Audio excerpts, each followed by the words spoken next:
लोगोफोर नोंथांमोननि थाखाय गोदान साख्रिनि रादाब लाना होफैदों।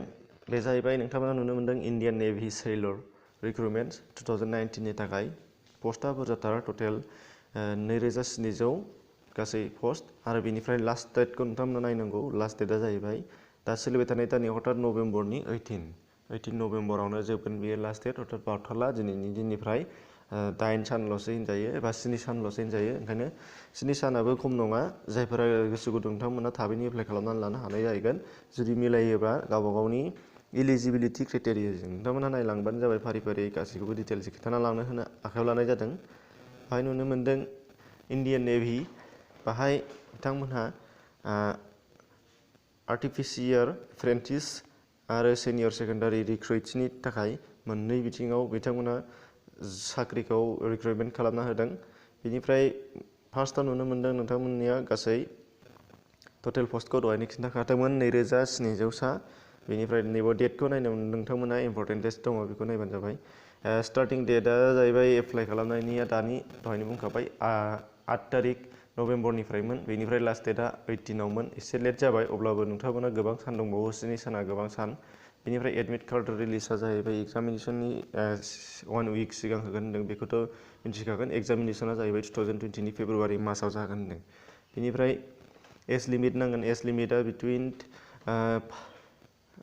बेसेबाङाव नायबानो जाबाय नोंथांमोनहा 1 तारिख अक्ट'बर 2000 निफ्राय 31 जुलाइ 2003 नि गेजेराव जोनोम जानाय जानांगोन होनदों।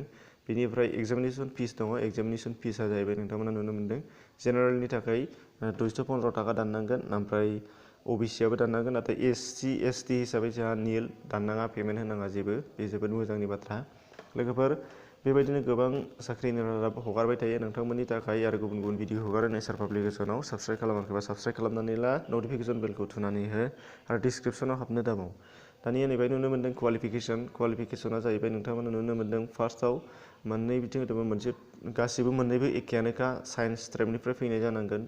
ओंखायनो मा होनदों 12 पास जानांगोन। ओमफ्राय हायार सेकेन्डारि पास अर्थात हायार सेकेन्डारियाव 60% अर्थात फार्स्ट डिभिजन मार्कस लाखिनो हानाय जानांगोन होनदों। बेनिफ्राय साबजेक्टआ मेनसन खालामनाया मेथ्स थाथारनांगोन, फिजिक्स थाथारनांगोन होनदों। मेथ्स आरो फिजिक्स थानाय आरो बेफोर नङाबा बेनि अनगायै गाहायाव कम्पिउटार साइन्स, बाय'ल'जि, केमिस्ट्रि बेफोरबायदि थानांगोन होनदों।